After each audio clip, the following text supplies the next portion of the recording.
鈴木明です。私はフランス語ができませんので、申し訳ありませんけれども、日本語で、話させていただきます。Je m'appelle Suzuki Akira et désolé de ne pas pouvoir parler français, donc j'aurai la traduction en consécutif. このような貴重な会にですね、お招きいただいて、ロベール先生はじめ関係者の皆様に感謝したいと思います。Je dois d'abord remercier les organisateurs et particulièrement M. Jean-Noël Robert pour m'avoir invité à ce colloque. 今日はイエログロッシーということで、私なりにですね、平家物語からその問題にアプローチすることにしたいと思っております。Et donc ma communication portera sur le Heike Monogatari, le dit des Heike, et son rapport au thème du colloque, la hiéroglossie. パワーポイントで進めてまいります。この発表の目的ですけれども、まず順番に話をしていきたいと思います。Donc on va suivre le déroulement de ma communication sur le PowerPoint. 平家物語は、全国的な戦乱が続いていた12世紀の終わり頃の日本社会を描いた物語です。源氏と平家というですね、大きな武家の2つの組織がですね、対立をしていた、それを基本軸にして描き出しているわけです。長編の物語でありまして、日本の文学史上とても重要な作品であるというふうに位置づけられています。しかし残念ながら、成立した事情、どのような成立をしたのかっていうところは分かっていなくてですね、大体1250年頃には、平家物語という名前のある物語が存在していたということが分かっています。Donc, le Heike Monogatari est un long récit historique basé sur l'histoire de la lutte entre les familles de guerriers Genji et Heike, donc dans le Japon tiraillé par les conflits internes à la fin du XIIe siècle. Et donc bien que cette épopée soit une œuvre majeure dans l'histoire littéraire japonaise, on n'en connaît toujours pas les conditions exactes dans lesquelles elle est née. On sait juste qu'il existait un récit qui portait le titre de Heike Monogatari aux alentours de 1250.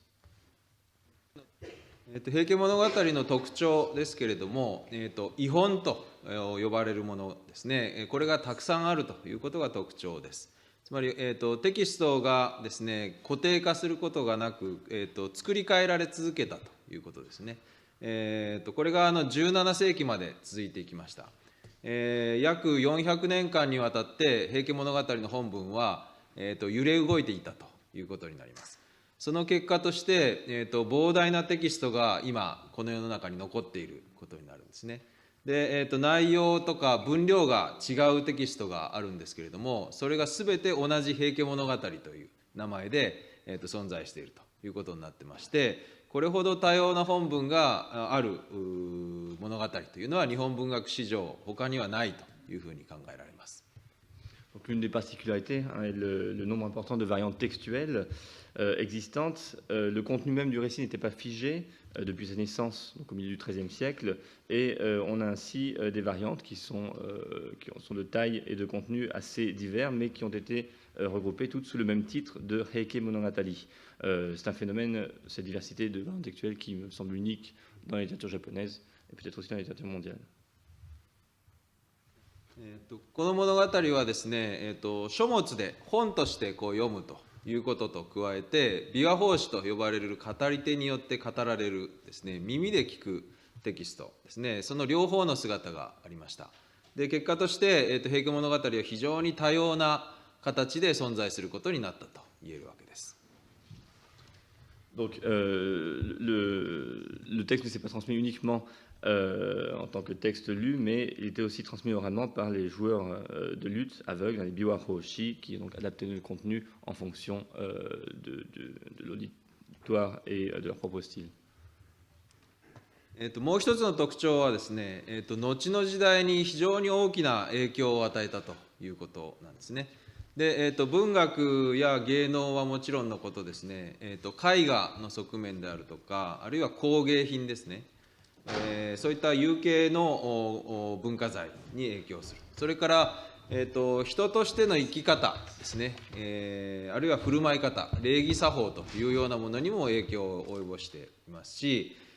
さらにはですね、歴史認識とか、あるいは美しさ、美意識ですね、こういったものにも影響を及ぼしているというわけで、非常に多大な影響を後世に与えたということができます。Donc une autre des spécificités est l'importance de son influence culturelle sur les autres arts, les arts plastiques, hein, le théâtre, enfin la peinture, le théâtre aussi, mais également sur certains comportements humains, donc certains, les rites, les protocoles, on va le voir tout à l'heure, ou la conception de l'histoire par les générations suivantes. 物語がですね、一旦出来上がった後の問題を考えるときに、文学史においてはですね、教授史とか、受容史っていうような言葉でですね、これを把握することになります。つまり一方の作品を誰かが受け止めると、受容するという形で考える。これは受動的な関係性をそこに発見するという見方ですね。これが一般的です。Donc la manière la plus commune d'appréhender une telle œuvre, c'est de l'étudier sous l'angle de l'histoire de sa réception.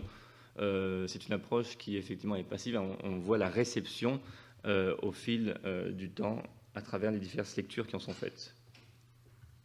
しかしですね、私はこの平家物語が歴史的に非常に動いている、動体的であるということを捉えるためには、物語が生まれ変わっていくという、その物語側に即した把握というのが必要で、これは再生という言葉で考えなくてはならないだろうというふうに考えております。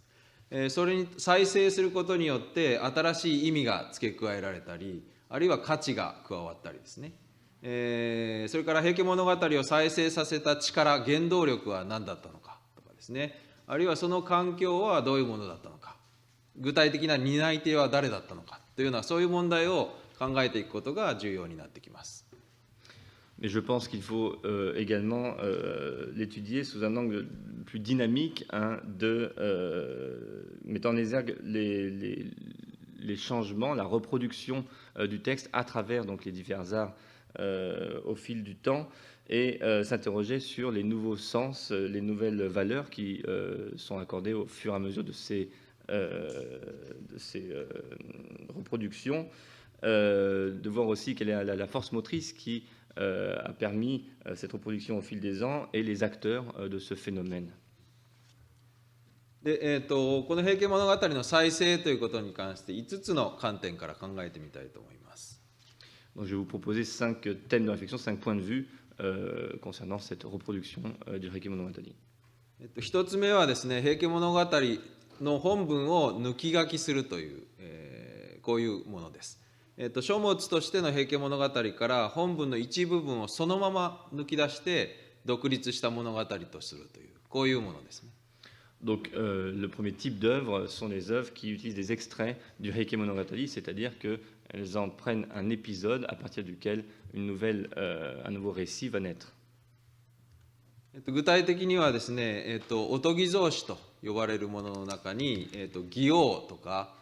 大原五行の草子と呼ばれるような作品があります。これは平家物語に登場する人物とか事件に焦点を合わせて、それぞれに完結した一つの短編物語として、作られたものです。Donc, dans les récits médiévaux, les Otogi-zoshi, on a par exemple deux récits, Gyō et la visite impériale à Ohara, qui prennent un ou plusieurs personnages du Heike Monogatari et à partir de là élaborent une nouvelle histoire, une histoire plus courte que le récit original. その他ですね、抜き書きするというパターンとしては、平家物語の和歌を抜き出したですね、和歌だけを抜き出した平家物語和歌抜き書きというものがあります。それから、江戸時代の注釈書としては、平家物語評判秘伝書とか平家物語書と言われるようなこういったものがあるんですが、これらは、物語の中の人物とか言葉とかそういったものに注目して解説注釈をつけるというものですね。その際には本文をそのまま抜き出すということが行われることになっています。こういう形で必要に応じて平家物語を部分的にこう切り取ってですね、読むということが行われていました。Donc, deux autres types d'œuvres utilisant des extraits du Heike Monogatari. Le premier est, comme vous l'avez en haut, des recueils qui reprennent uniquement les poèmes japonais, les waka, du Heike Monogatari. Le deuxième exemple, à l'époque d'Edo, sont des commentaires du Heike Monogatari, donc encore une fois qui en citent les extraits, et à partir des noms des personnages ou de certains termes vont commenter le texte. Donc ce sont plusieurs types d'œuvres utilisant des fragments et donc proposant une lecture fragmentaire de l'œuvre originale. 2つ目はですね、平家物語の本文にさまざまな脚色ですね、順色を加えていって、さらに時にはですね、新しいテーマをそこに与えたりして、平家物語とは違う世界をそこに作り出すという、こういう作り方ですね。Donc le deuxième type d'œuvres sont des œuvres qui vont enrichir, retravailler le texte original en ajoutant, selon les circonstances, des épisodes ou des thèmes inédits. 具体的にはこれは有名なお能がありますね。世阿弥という人がいますけれども、平家物語に取材した能を作るときには平家物語のままに書きなさいというふうに語りました。室町時代には550曲ぐらいですね、能の作品があったと言われてるんですけれども、そのうちの86曲は確実に平家物語と関わっているというふうに言われています。世阿弥自身の作品としても、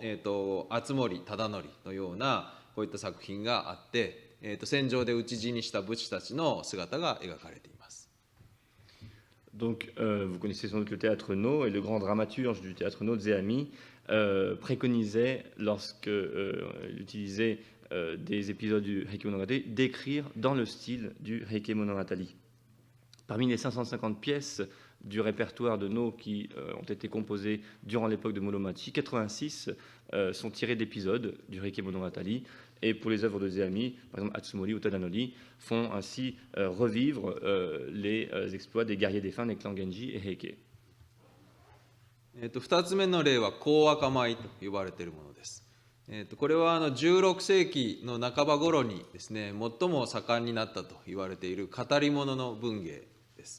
その中に源平物と呼ばれるものがあって、平家物語の本文を利用しながらそれぞれに独自の世界を打ち出していることになります。それにもいくつかの作品があります。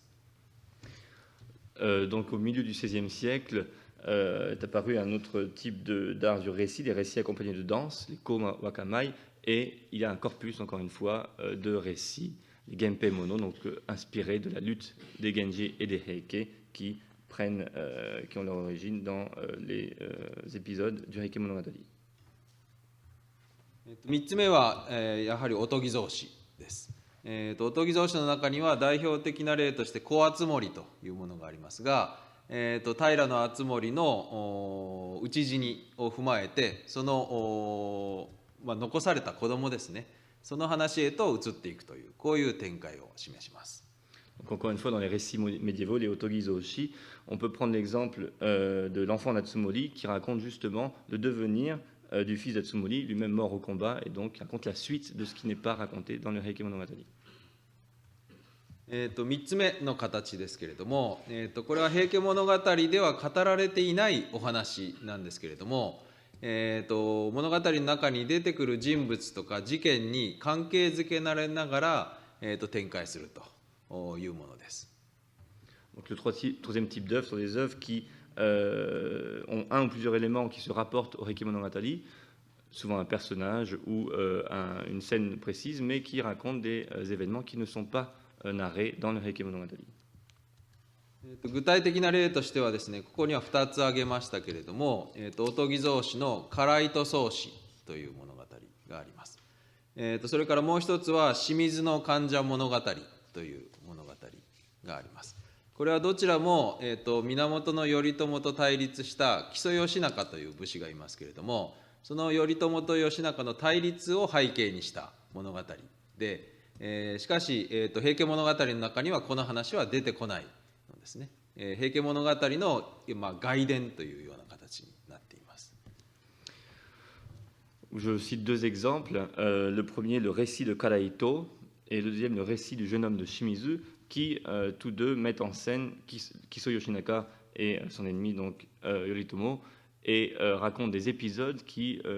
sont en fait des suites de ce qui est raconté dans le Heike Monogatari, donc qui ne sont pas dans le récit original. 同じく3つ目の例としては、講赤米の過激よというようなものもあります。これも平家物語では語られていないですね、この過激よという一人の武士の後半生を追っている物語です。Donc, dans les récits dansés, les Kowakamai, on peut citer l'exemple de Kagekiyo qui raconte l'histoire d'un personnage du Heike Monogatari,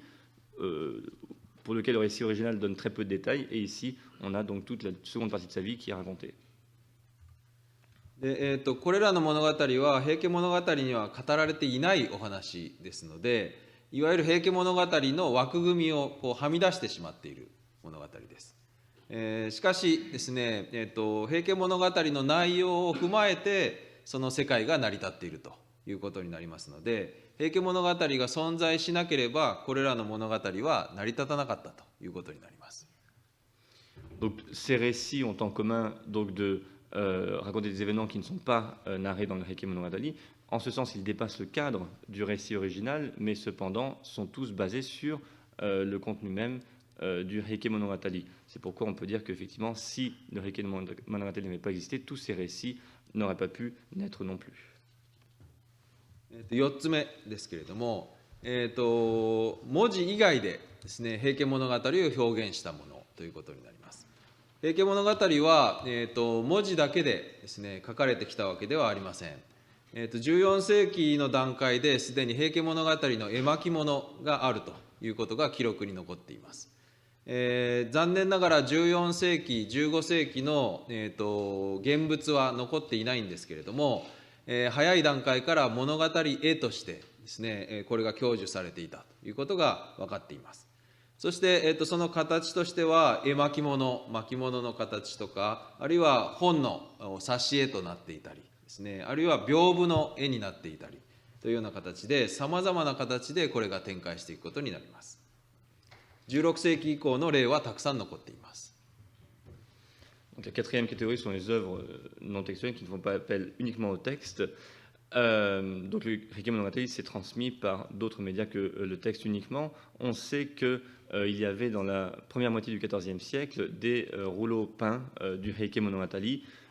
Hélas, on n'a aucun exemplaire qui nous est parvenu du XIVe ou du XVe siècle, mais on sait que le récit a été lu dans ces versions illustrées. C'est à partir du XVIe siècle que l'on a le plus grand nombre d'ouvrages illustrés, donc des rouleaux illustrés, des ouvrages imprimés avec illustration, des paravents, des éventails, etc. etc. 17世紀の半ばから後半にかけてはですね、大量にですね、豪華に装飾された、絵巻物や写本が作られます。依頼主は大名家などのような、豊かな財産を持っている人たちです。その流れで平家物語もしばしば絵になっていきました。Donc, dans la seconde moitié du XVIIe siècle, on voit un phénomène nouveau de commandes pour des éditions de luxe illustrées du Heike Monogatari, souvent venant de seigneurs et donc qui avaient les moyens de faire produire ces éditions luxueuses. 具体例としてはですね、例えば林原美術館というところに収められている平家物語絵巻というものがあります。これは全部で36巻からなっています。で、絵の数を数えてみると705の絵があるんですね。平家物語の全体が絵に描かれています。もともとこれは、福井藩という大名家で持っていたものであることが分かっています。Un des exemples les plus célèbres est celui du rouleau peint conservé au musée Hayashibara, qui compte 36 livres et en tout 705 illustrations. Donc la totalité du Heike Monogatari fait l'objet d'illustrations. Cet exemplaire a été originellement conservé dans le fief de Fukui. その他ですね、目で視覚的に享受するという意味でいうと、お能とか狂言、あるいは浄瑠璃、歌舞伎のような舞台芸能ですね。これもまた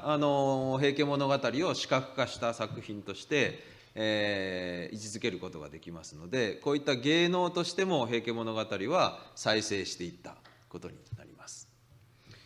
Et donc un autre phénomène, ce sont les arts effectivement visuels, les arts du théâtre, le no, le kyogen, le joludi, donc le théâtre de marionnettes, qui ont permis de visualiser sur la scène le récit du Heike Monogatari. 5つ目です。これは平家物語の世界とは全く違う世界、あるいは架空の世界、これを描いているんですけれども、その設定とか表現とか認識などに平家物語が形を変えながら確実に影響しているという、そういうものです。その中には平家物語の世界をパロディ化したりですね、あるいは平家物語の世界を異なるものへとずらしてしまったり、そういうものが含まれます。Donc la cinquième catégorie, ce sont des œuvres de fiction qui ont créé un autre monde que celui du Heike Monogatari, mais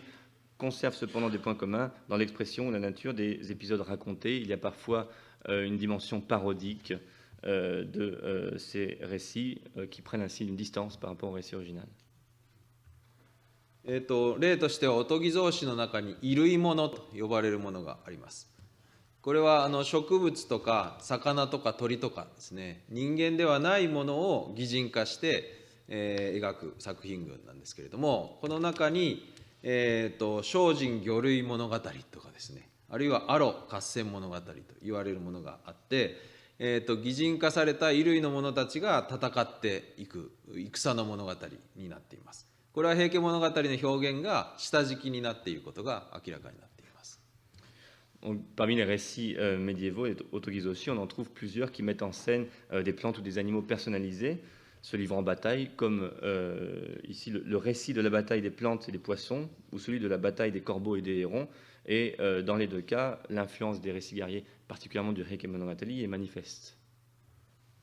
具体的に一つ例を挙げますと、これが精進魚類物語の冒頭なんですけれども、祇園林の鐘の声聞けば諸行も無常なりとこう続くんですけれども、これは言うまでもなく平家物語の冒頭のですね、祇園精舎の鐘の声諸行無常の響きあり、これをもじってパロディ化しているものです。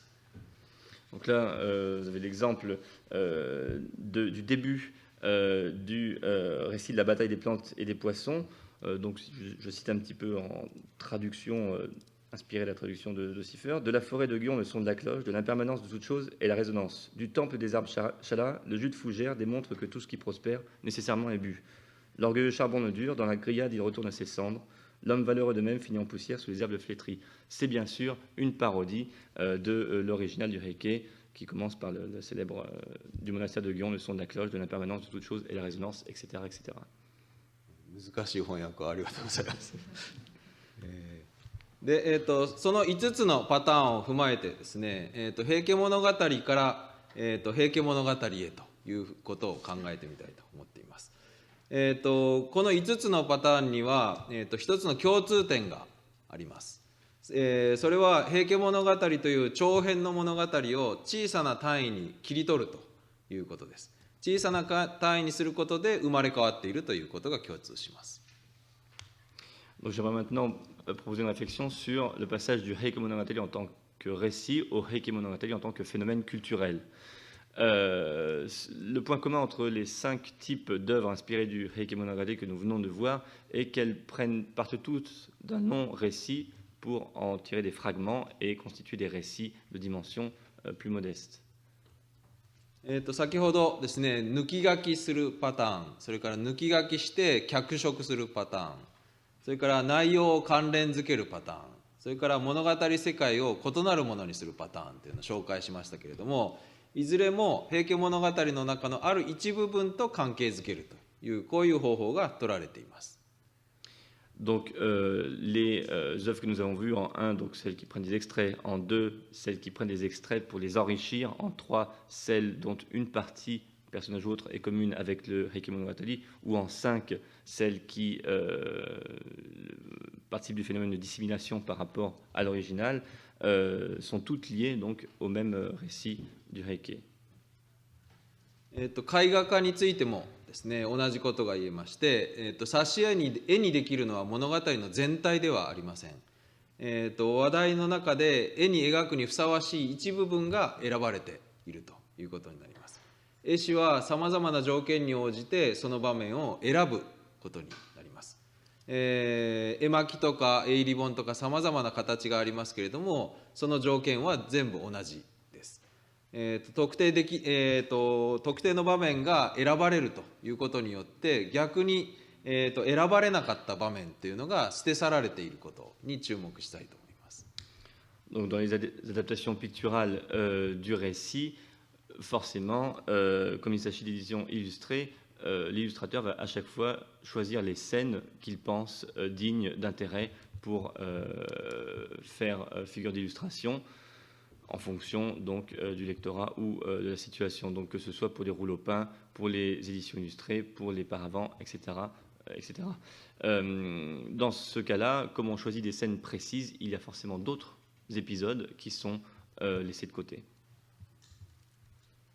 平家物語が生まれ変わった再生した作品というのは、時間が経つにつれてどんどんとたくさん作られて累積的に増えていくことになります。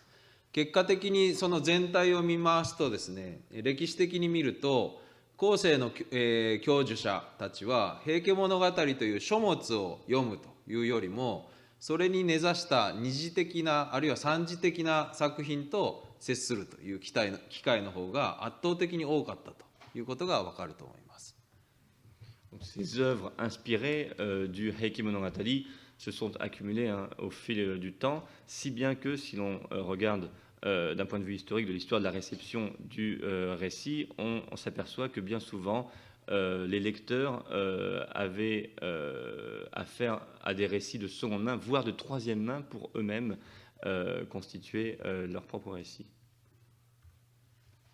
人々はですね、書物としての平家物語だけではなくて、平家物語に根ざしたさまざまな文化的な、書産ですね、これを積み重ねてきて、それと接してきたんだということです。でこれを仮にですね、私は、この山括弧というんですけども、日本語でこの平家物語というふうに読んでいます。日本語ではですね、この二重鍵括弧が本のタイトルにつけるものなんですね。それとは区別するという意味があります。平家物語という書物を知るためには、それぞれの時代や社会における山括弧の平家物語を知る必要があるということです。Donc les gens n'ont pas seulement connu le Heike Monogatari en tant qu'œuvre, en tant que texte, mais également à travers les diverses productions culturelles qui participent toutes de ce phénomène culturel de Heike Monogatari, qui est donc illustré ici avec les crochets pour différencier du Heike Monogatari en tant qu'œuvre, donc avec les guillemets japonais pour indiquer un titre. Et donc pour mieux connaître le Heike Monogatari en tant qu'œuvre, il faut étudier tous ces aspects du phénomène Heike Monogatari à travers les âges et les sociétés dans lesquelles il a été lu. 平家物語はですね、書物としての平家物語から派生したさまざまな物語や言説や絵画や芸能などと一緒に、存在してきました。でこういったものと教授者が接してきたという状況を踏まえると、平家物語という書物の内容だけではなくて、山括弧の平家物語という文化的な枠組み自体を考えなくてはならないだろうということです。Donc c'est ainsi que le Heike Monogatari en tant que récit a continué à exister et s'est développé à travers d'autres récits, les œuvres picturales ou les arts théâtraux, et ainsi s'est répandu dans le lectorat. Donc il ne faut pas s'intéresser uniquement au texte du Heike Monogatari, mais bien au cadre beaucoup plus vaste que représente ce phénomène culturel du Heike. 平家物語の一部分をもとにして新しい作品を作るということを問題にしています。物語世界はそれによって断片化されてしまいます。つまりそれを見ると平家物語からですね、小さな物語に変わっていったという評価が下されることになると思います。Donc si l'on s'intéresse à cette ce phénomène donc, consistant à prendre des extraits du Heike Monogatari, on assiste effectivement à une fragmentation du récit original, et donc on part du récit du Heike pour arriver à des plus petits récits qui en eux-mêmes sont dignes d'intérêt, doivent être étudiés. しかしですね、ちょっと注意したいのは、それぞれの作品ではですね、平家物語の世界から、逸脱しているということです。脱皮しているということです。新しい状況設定がされていたり、人物像が新しくなっていたり、テーマが新しくなっていたりですね、そういった新しく生まれ変わったさまざまなものをすべて、含むのが山括弧の平家物語であると考えたいわけです。そうすると、そこにはですね、書物としての平家物語に書かれたものよりも、範囲の広いものが、含まれていることになります。Donc toutes ces œuvres inspirées du Heike Monogatari ont cependant en commun qu'elles cherchent généralement à s'affranchir de leur modèle, que ce soit par le choix des scènes différentes, des personnages ou des thèmes abordés. Et c'est donc cette extension, ce prolongement du récit du Heike Monogatari que j'appelle ici donc, le phénomène culturel Heike Monogatari. 平家物語は断片化されて短い物語になっていきます。しかしですね、それらが積み重ねられてきた結果、山括弧付きの平家物語はどんどん膨れ上がっていくという現象が起こります。逆転しているわけですね。Donc à travers cette fragmentation, cette réduction à des récits plus courts, le phénomène culturel du Heike Monogatari, au contraire, paradoxalement, va s'élargir au fur et à mesure. このようなことを踏まえてですね、次にですね、平家物語が、持っている規範性ということについて紹介したいと思います。平家物語の作用はですね、文学に現れたものだけではなくて、後の時代の人々の価値観、歴史意識といった心の問題であるとか、あるいは生き方とか作法とか、そういったものにも及んでいます。これらもある意味で平家物語が生まれ変わっていく一つの道になっているということです。Donc si on s'intéresse au Heike Monogatari donc en tant que texte, en tant que norme, en tant que modèle, on s'aperçoit qu'il n'a pas eu uniquement une influence textuelle, culturelle, mais également sur les comportements, les conceptions, les valeurs ou l'idée que se sont faites de l'histoire les générations suivantes. 一つの例です。平家物語の中に源頼政という武士が討ち死にするお話があります。その時頼政は77歳です。一人の主人、以仁王という人物を主人として平家を滅ぼそうと挙兵するのですけれども、京都の南の宇治というところで彼は最後自害をすることになります。追い詰められた頼政は家来からですね、自害を勧められて阿弥陀仏を唱えることになります。でその後時世の歌を読みます。埋もれ木の花咲くこともなかりしに実のなる果てぞ悲しかりけると、こういう歌です。歌は翻訳しなくても結構です。Donc prenons un exemple concret, celui de la mort de Minamoto no Yorimasa, donc au livre 4, à l'âge de 77 ans, donc c'était un guerrier qui sur ordre donc, du prince Mochihito, lève une armée pour anéantir le clan Heike, mais est défait à Oji, au sud de Kyoto, et poussé au suicide. Dans cette scène, donc, un des guerriers qui était à son service lui conseille de se suicider, et à ce moment-là, donc,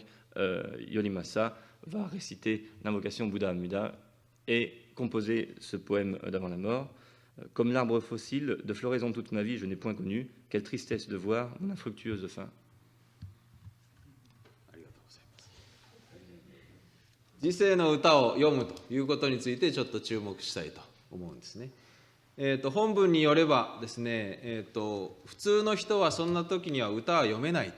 書いてあります。しかし彼は若い頃から和歌が好きだったので、最後のこの時まで忘れることはなかったんだろうと書いてあるわけです。つまりこれは頼政が和歌を心から愛していたということを語るお話です。Je voudrais insister effectivement sur cette idée de composer un poème d'adieu au monde. au moment de mourir, le texte nous dit que si Yorimasa l'a fait, alors que normalement ce n'est pas quelque chose de naturel dans de telles circonstances, c'est qu'il a été versé dès son plus jeune âge dans la poésie et que donc c'était naturel pour lui à ce moment de composer un poème. しかしですね、この物語は後の時代になると少しニュアンスを変えて、受け止められていきます。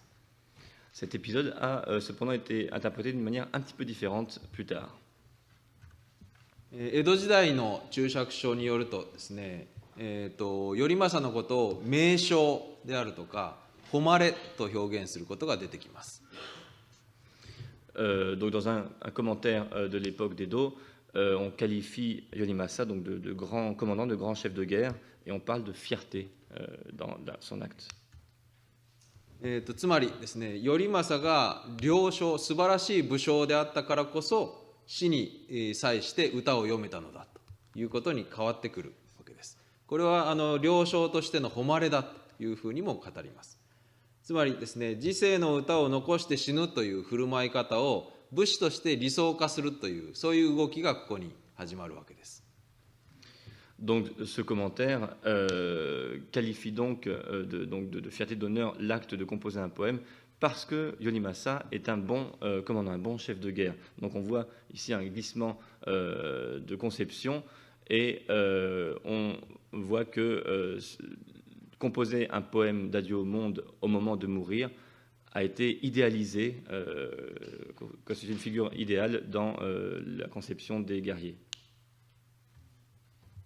物語の表現をもう一度確認すると、和歌を愛していたから死を直前にしても歌が読めたと書いてありました。つまりこれはですね、頼政が生きていた平安時代の終わり頃には自害するときに歌を読むという習慣がまだ一般的ではなかったということを表す表現です。頼政以前にですね、実際に歌を読んで自害した武士の話っていうのは存在していません。一方ですね、私たちは戦国時代や江戸時代の武士たちが自害をするときには時世の歌を残すっていうのが一つの作法になっていることを知っていると思います。 Donc, si l'on revient à la lettre du texte original du Heike Monogatari, il dit donc que c'est parce que Yorimasa aimait la poésie, le waka, qu'il en a composé un au moment de sa mort. Cela veut donc dire qu'il n'existait pas encore à l'époque de coutume d'écrire un poème d'adieu au monde au moment de se suicider, donc à la fin de l'époque de Heian. D'ailleurs, on n'a pas d'autres exemples avant Yorimasa de ce type de comportement. D'un autre côté, on sait qu'à partir de l'époque des provinces combattantes et durant toute l'époque d'Edo, il était de coutume pour les guerriers de composer un poème d'adieu au monde avant de se donner la mort. つまりですね、自害の作法が後の武士の社会に広く定着していくわけですけれども、その基盤にですね、頼政の死に方が影響した可能性というのは非常に高いということです。時世の歌を残した頼政の死に方を理想としたのは、先ほどの注釈書だけではありませんでした。 Donc cela signifie que dans le processus durant lequel donc, la société des guerriers a établi le suicide comme une des normes, l'influence de l'exemple de Yorimasa a sans doute été prépondérante. D'ailleurs,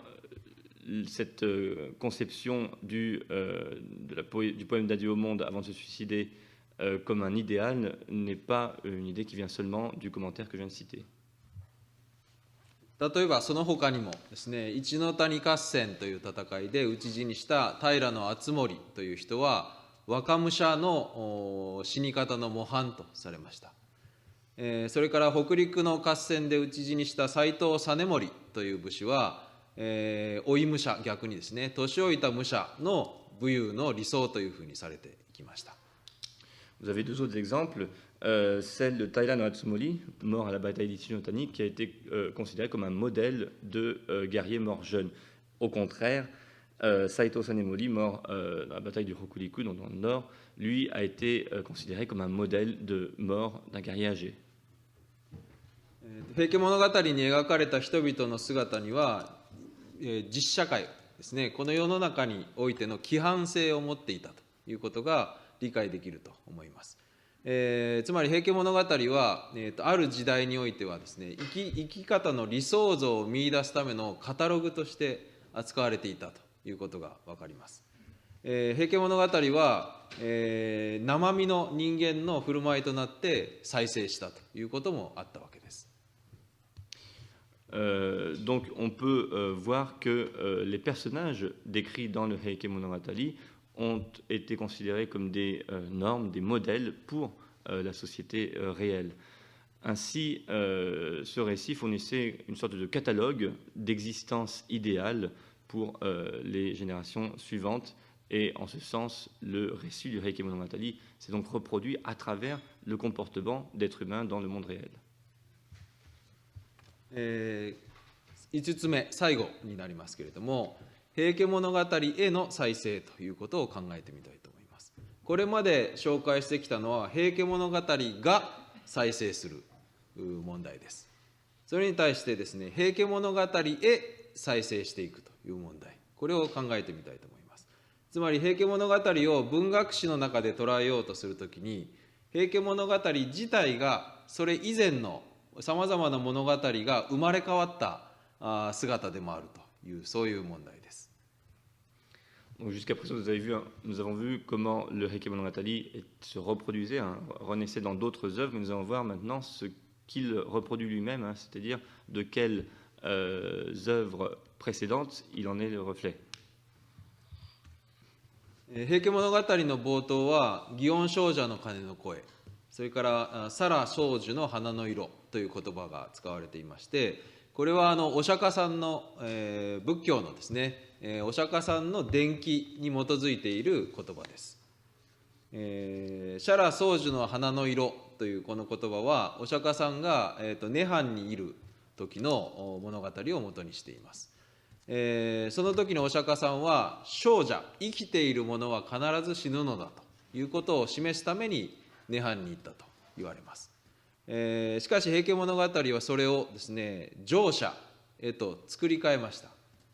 つまり成者とは悪行人清盛のことを意味するわけですけれども、読者を成者が滅びるという物語へと導くために言葉を意識的に入れ替えています。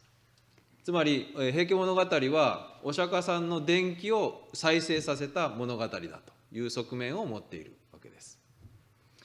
Donc si l'on se souvient donc des premières lignes du Heike Monogatari, il était question du son de la cloche du monastère de Gion, de la couleur des fleurs des arbres Shala, qui sont clairement tirées des biographies de Shakyamuni. Cependant, donc, dans justement la couleur des arbres Shala, donc c'est la scène de l'entrée en Nirvana de Shakyamuni, l'auteur du Heike Monogatari a procédé à un changement. Il a remplacé donc Shoja, donc les êtres vivants, par Josha, ce qui prospère. Et donc, à partir de cette homophonie, il suggère le lien avec la figure maléfique en fait, de Kiyomori dans le récit. Donc on voit comment ainsi les biographies du Bouddha se reflètent et évoluent à travers la narration du Heike Monogatari. もう一つの例を挙げますけれども、平時忠という人の発言です。有名な言葉ですが、この一問でなければ、人としては認められないと、認否人なるべしという言葉を使っています。この認否人というのは法華経に出てくる言葉でありまして、これは仏の説法をですね、聞くために人の姿になって現れてきた、鬼神外道、異類の者たちを意味する言葉です。ここでは認否人たちがお釈迦さんの説法を聞くためにやってくるというこの行動と、それから人々がなんとか平家と縁を結びたいと思って近づいてくるというこのことを類比していることに、アナロジーがそこで行われていることになります。つまりこれもお釈迦さんの故事が平家物語の一つのエピソードとして再生した例ということができます。Donc, une autre adaptation donc, tirée du bouddhisme, c'est lorsque Taira no Tokitada déclare donc dans le Heike Monogatari que ceux qui ne font pas partie de ce clan, les Heike, sont des non-humains. Donc il utilise le terme Nipining qui est tiré du Sutra du Lotus et qui désigne toutes les créatures démoniaques ou hérétiques qui ne font pas partie du monde bouddhique, qui prennent des traits humains pour écouter la prédication du Bouddha. Donc il y a ici une analogie entre toutes ces créatures qui viennent écouter le Bouddha dans sa prédication et tous les guerriers qui cherchaient à tisser un lien avec le clan des Heike et donc son représentant Kiyomori. Donc c'est un autre exemple d'adaptation et de renaissance d'un épisode lié à Shakyamuni dans le Heike Monogatari. こういったですね、お釈迦さんの伝記だけではなくて、例えば今日の話のつながりでいきますと、古代の神話がですね、平家物語の中では三種の神器の鏡と剣に関わるお話として、生まれ変わっています。それから源氏物語もまたですね、物語の中の月見というお話や、あるいは、一人の若武者の美しい姿を描くときに利用されたりしています。こういった形で平家物語の中にはそれ以前に作られたさまざまな物語が姿を変えて再生して埋め込まれていることになります。Donc si l'on prend un exemple lié avec ce qui a été évoqué plus tôt, il y a aussi des thèmes puisés dans les mythes antiques, notamment donc au volume 11, au livre 11, l'explication de l'origine du miroir et du sable parmi les trois régalia, qui donc est réadapté, ou dans l'expression, lors de l'épisode de la contemplation de la Lune, par Thailand Kolemoli,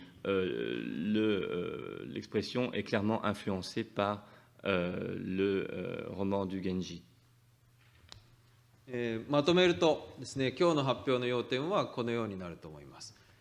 書物としての平家物語が異なる姿へと再生していくという問題を考えたわけですが、一つには内容が断片化、短編化されていくということ。その一方でですね、認識枠としての山格好の平家物語というのはどんどんとこう広がっていくという問題。そしてその中で平家物語は実社会に対して規範性を発揮していったということ。それからさらに文学史の流れの中ではさまざまな先行する物語が平家物語へと流れ込んでいるということですね。後の文芸や文化や社会やそういったものに大きな影響を及ぼした平家物語、書物としての平家物語、さらにはこの山格好としてのですね、枠組みとしての平家物語が文化的な源泉として非常に大きな意義を持っていたこと、そしてそれを考えるには再生という観点からものを捉えてみる必要があるということを最後に伝えておきたいと思います。Donc pour résumer un petit peu, nous avons vu 4 formes de reproduction du texte, enfin de l'œuvre du Heike Monogatari. La première qui consiste en une fragmentation, une condensation du récit. La deuxième en un élargissement du cadre du phénomène culturel du Heike Monogatari. La troisième, cette idée de normes, d'idéaux dont s'inspiraient les hommes dans la réalité. Et quatrièmement, cette renaissance, cette résurgence des récits précédents dans le Heike Monogatari. Ce qui nous a permis de voir que l'importance d'étudier d'un côté, bien évidemment, l'influence qu'a eu le Heike Monogatari sur les arts et la culture des époques suivantes, mais également le phénomène culturel du Heike Monogatari en tant que phénomène culturel fondateur à travers sa reproduction dans les autres récits. 以上で終わりにします。ありがとうございます。